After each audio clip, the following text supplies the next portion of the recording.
পুরো মধ্যপ্রাচ্য জুড়ে বাঁচিয়ে তৃতীয় বিশ্বযুদ্ধের দামামা, আর এরই মধ্যেই আমাদের হাতে এসে পৌঁছেছে গুরুত্বপূর্ণ আন্তর্জাতিক সংবাদ। শুরুতেই শিরোনাম, বাশার আল আসাদ পালাতেই সিরিয়ায় মার্কিন হামলা। পরেই জানাবো এবার এই সুযোগে ইরানি পরমাণু স্থাপনায় হামলা চালাবে ইসরায়েল। জানিয়ে দিব বাশার আল আসাদের পতন নিয়ে যে প্রতিক্রিয়া জানালো সৌদি আরব। এরপরেই জানাবো ইরানের উচ্চ আকাঙ্ক্ষা পূরণের খেলার মাটি ছিল সিরিয়া, বিদ্রোহী নেতা জোলানি। এবং সর্বশেষ জানাবো রুশ ইউক্রেন যুদ্ধে ৪৩,০০০ ইউক্রেনীয় সৈন্য নিহত, স্বীকারোক্তি জেলেনস্কির। এতক্ষণ শুনছিলেন সংবাদ শিরোনাম, এবারে বিস্তারিত। তবে তার আগে প্রতিদিনের আপডেট আন্তর্জাতিক সংবাদ সবার আগে পেতে ভিডিওটিতে একটি লাইক দিয়ে চ্যানেলটি সাবস্ক্রাইব করার অনুরোধ রইল। বাশার আল আসাদ পালাতেই সিরিয়ায় মার্কিন হামলা। সিরিয়ার স্বৈরশাসক বাশার আল আসাদ পালাতেই সিরিয়ার ৭৫ লক্ষ্যবস্তুতে হামলা চালিয়েছে যুক্তরাষ্ট্র। জঙ্গি গোষ্ঠী আইসিসের ঘাঁটি লক্ষ্য করে হামলা চালানো হয়। এ নিয়ে বিবৃতিও দিয়েছে মার্কিন president Joe Biden. White House থেকে বাইডেন বলেন, আইসিস ঘুরে দাঁড়ানোর জন্য সিরিয়ার মসনদের যে কোনো সৈন্যতাকে কাজে লাগানোর চেষ্টা করবে।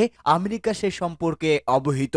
আমেরিকা কখনোই তা হতে দেবে না। মার্কিন সেনাবাহিনী তার নির্দেশেই সিরিয়ার অভ্যন্তরে আইসিস ঘাঁটিগুলোতে বিমান হামলা চালিয়েছে বলে জানান বাইডেন। উল্লেখ করে আইসিস গোষ্ঠীকে দমিয়ে রাখতে দক্ষিণ পূর্ব সিরিয়ায় ৯০০ সৈন্য মোতায়েন রেখেছে আমেরিকা। বাশার আল আসাদের পতন প্রসঙ্গেও হোয়াইট হাউস থেকে মন্তব্য করেছে বাইডেন। তার কথায়, এত দিনে ন্যায় বিচার হয়েছে। সিরিয়ার নিপীড়িত জনগণের জন্য এটি একটি ঐতিহাসিক মুহূর্ত।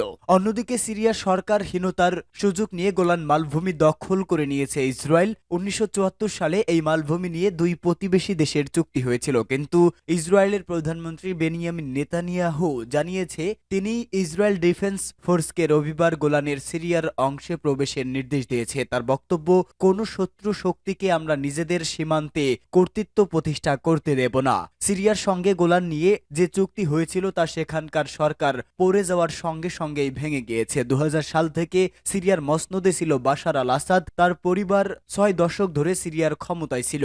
২০১১ সালে একটি গৃহযুদ্ধ শুরু হয়, যা বারবার রক্তক্ষয়ী সংগ্রামের সাক্ষী থেকেছে। লেবাননে ইসরায়েল এবং ইরান সমর্থিত সশস্ত্র গোষ্ঠী হিজবুল্লাহর মধ্যে যুদ্ধবিরতি শুরু হওয়ার পরেই গত ২৭ নভেম্বর সিরিয়ার প্রেসিডেন্টের বিরুদ্ধে বিদ্রোহ ঘোষণা করে বিদ্রোহী গোষ্ঠী হায়াত তাহরি আল শাম। ধীরে ধীরে তারা দামেস্কের দিকে অগ্রসর হয়, দখল করে নেয় একের পর এক শহর। বিদ্রোহী গোষ্ঠী রাজধানীতে ঢুকে পড়লে পালিয়ে যান প্রেসিডেন্ট বাশার আল আসাদ। সূত্র আল জাজিরা ও সেন্টকম।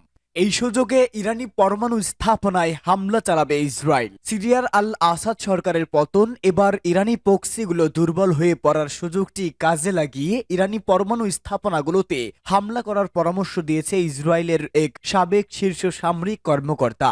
সাবেক IDF operations command chief major general Israel জিব জেরুজালেম পোস্টকে বলেন, বাশার আল আসাদের পতন এবং সেই সাথে অক্সিস অব রেজিস্ট্যান্স দুর্বল হয়ে পড়াটা একটি ঐতিহাসিক সুযোগ।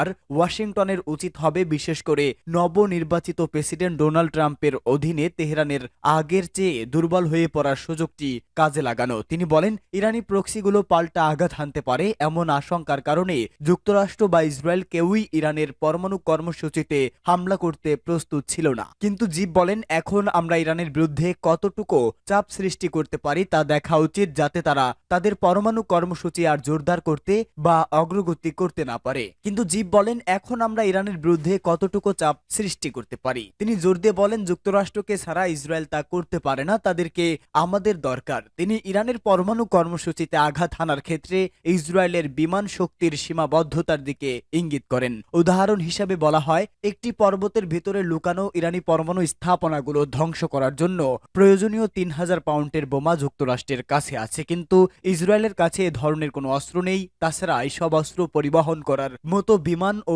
ইসরায়েলের কাছে নেই। তিনি বলেন, এছাড়া পরমাণু কর্মসূচি ব্যাপকভাবে ছড়িয়ে রয়েছে, ফলে বিশাল এলাকায় হামলা চালানোর জন্য বড় বড় বিমান শক্তি দরকার। জিব বলেন, আল আসাদের পতনের ফলে ইরাক ও সিরিয়া এমনকি লেবাননে ইরানের প্রক্সিগুলোর শক্তি শেষ হয়ে গেছে, এমনকি দক্ষিণ ইয়েমেনেও ইরানি প্রক্সিগুলোর শক্তি শেষ হয়ে গেছে। তিনি বলেন, আসাদের পতন মানে অ্যাক্সিস অফ রেজিস্ট্যান্সের অবসান। হিজবুল্লাহ দুর্বল হয়ে পড়ায় লেবাননের পরিস্থিতিও বদলে গেছে, ফলে ইরান আরও নিঃসঙ্গ হয়ে পড়েছে। সিরিয়ার নতুন শাসকদের কাছ থেকে হুমকির ব্যাপারে জেনারেল জিব বলেন, ইসরায়েল সুযোগ নিতে পারে না। জিহাদিরা ইসরায়েলকে পছন্দ করে না। সীমান্তকে অস্থিতিশীল করার জন্য নতুন সিরিয়ার সাথে ভারসাম্য বজায় রাখার কৌশল গ্রহণ করতে পারে ইসরায়েল। তিনি বলেন, ইসরায়েলকে সিরিয়ার কিছু এলাকা নিয়ে অবশ্যই একটি স্বাধীন কুর্দিস্তান গঠনের কাজে যুক্তরাষ্ট্রের সমর্থন আদায় করতে হবে। এই কুর্দি গ্রুপটি সুস্পষ্টভাবে ইসরায়েলের সাথে ইতিবাচক সম্পর্ক রক্ষায় আগ্রহী। সূত্র জেরুজালেম পোস্ট। বাশার আল আসাদের পতন নিয়ে যে প্রতিক্রিয়া জানালো সৌদি আরব। সিরিয়ার প্রেসিডেন্ট বাশার আল আসাদের পতন হবে 2 সপ্তাহ আগে এটি অনেকের চিন্তারও বাইরে ছিল। বিদ্রোহীরা ইদলিবের ঘাঁটি থেকে যখন অভিযান শুরু করে তখনও এমনটা কেউ ভাবেনি। আসাদের আকস্মিক পতন সিরিয়ার জন্য অন্যরকম একটি মুহূর্ত। বাশার আল আসাদের পতনের পর নতুন সিরিয়ার বিষয়ে প্রতিক্রিয়া জানিয়েছে সৌদি আরব। দেশটির পররাষ্ট্র মন্ত্রণালয় বলেছে, সিরিয়ার জনগণ এবং তাদের পছন্দের বর্তমান সংকটজনক পর্যায়ের পাশে আছে সৌদি আরব। এক বিবৃতিতে বলা হয়েছে, সিরিয়ার ইতিহাসের এই সংকটময় পর্যায়ে ভ্রাতৃপ্রতিম সিরিয়ার জনগণ এবং তাদের পছন্দগুলোর প্রতি সমর্থন নিশ্চিত করছে সৌদি। পাশাপাশি সিরিয়ার ঐক্য এবং এর জনগণের সংহতি রক্ষার জন্য সমন্বিত প্রচেষ্টার আহ্বান জানাচ্ছে সৌদি আরব, যাতে দেশটিতে আরও বিশৃঙ্খলার দিকে ধাবিত হওয়া থেকে রক্ষা করা যাবে। বিবৃতিতে আন্তর্জাতিক সম্প্রদায়কে সিরিয়ার অভ্যন্তরীণ বিষয়ে হস্তক্ষেপ না করে দেশটির জনগণকে সমর্থন করার আহ্বান জানানো হয়েছে। তারা বলেছে, বহু বছর ধরে ভ্রাতৃত্ব প্রতিম সিরিয়ার জনগণের সাহায্য করা, ধ্বংসযজ্ঞ কাটিয়ে উঠতে সহায়তা করতে হবে। সেখানে হাজার হাজার নিরপরাধ মানুষের জীবন বিপন্ন হয়েছে এবং লাখ লাখ মানুষ বাস্তুচ্যুত হয়েছে। সৌদি আরব ভ্রাতৃপ্রতিম সিরিয়ার জনগণের নিরাপত্তা নিশ্চিত করতে, রক্তপাত রোধ করতে এবং সিরিয়ার রাষ্ট্রীয় প্রতিষ্ঠান ও সম্পদ সংরক্ষণের জন্য গৃহীত ইতিবাচক পদক্ষেপের প্রতি সন্তুষ্টি প্রকাশ করেছে। বিবৃতিতে আরো বলা হয়েছে, এখনো সময় এসেছে ভ্রাতৃত্ব প্রতিম সিরিয়ার জনগণের প্রাপ্য মর্যাদাপূর্ণ জীবন উপভোগ করার। নাগরিকদের নিরাপত্তা, স্থিতিশীলতা এবং সমৃদ্ধির মাধ্যমে একটি উজ্জ্বল ভবিষ্যৎ গঠন করতে হবে। এছাড়া তাদের সব উপাদান দিয়ে অবদান রাখার এবং সিরিয়ার আরব ও আরবের মধ্যে তার সঠিক স্থান পুনরুদ্ধারের উপর উপযুক্ত সময় এখন। সূত্র আল আরাবিয়া। ইরানের উচ্চাকাঙ্ক্ষা পূরণের খেলার মাঠ ছিল সিরিয়া। বিদ্রোহী নেতা জোলানি। সিরিয়ার বাশার আল আসাদ সরকারের পতনের অভিযানে নেতৃত্ব দেওয়া ইসলামপন্থী সশস্ত্র বিদ্রোহী গোষ্ঠী হায়াত তাহরি আল শামের প্রধান আবু মোহাম্মদ আল জোলানি বলেছে, এতদিন সিরিয়াকে ইরানের উচ্চ আকাঙ্ক্ষা পূরণের খেলার মাঠ হিসেবে ব্যবহার করা হয়েছে, তবে এখন সবাই স্বাধীন, সবাই মুক্ত বাতাসে শ্বাস নিতে পারছে। বাশার আল আসাদ সিরিয়া ছেড়ে পালিয়ে যাওয়ার পর গতকাল দামেস্কের কেন্দ্রস্থলের ওমায়াদ মসজিদে সমর্থকদের উদ্দেশ্যে ভাষণ দেন আল জোলানি। এ সময় বিদ্রোহীদের ওই নেতা বলেন, বাশার আল আসাদের পলায়ন সমগ্র মুসলিম জাতির বিজয়। এটা পুরো অঞ্চলের জন্য নতুন অধ্যায়ের সূচনা করবে। সিরিয়ার 2011 সাল থেকে চলা গৃহযুদ্ধে শহীদদের স্মরণ করেন আল জোলানি। তিনি বলেন, বাশার আল আসাদ সাম্প্রদায়িকতা ও দুর্নীতি ছড়িয়েছিলেন। এর আগে সিরিয়ার বিদ্রোহী যোদ্ধাদের মাত্র 12 দিনের অভিযানে গতকাল বাশার আল আসাদ সরকারের পতন ঘটে। এর মধ্য দিয়ে দেশটিতে তার 2 যুগ শাসনের অবসান ঘটে। বাবা বশির আল আসাদ ও ছেলে বাশার আল আসাদ মিলে একটানা 53 বছর সিরিয়া শাসন করেছেন। সিরিয়া থেকে ব্যক্তিগত উড়োজাহাজ করে পালিয়ে রাশিয়ায় আশ্রয় নিয়েছে বাশার আল আসাদ। তাকে রাশিয়ায় রাজনৈতিক আশ্রয় দেওয়া হয়েছে। পরিবারের সদস্য সহ তিনি এখন মস্কোয় অবস্থান করছেন। রুশ ইউক্রেন যুদ্ধে 43,000 ইউক্রেনীয় সৈন্য নিহত, বলল জেলেনস্কি। দীর্ঘ প্রায় 3 বছর ধরে চলছে রাশিয়া ও ইউক্রেনের যুদ্ধ।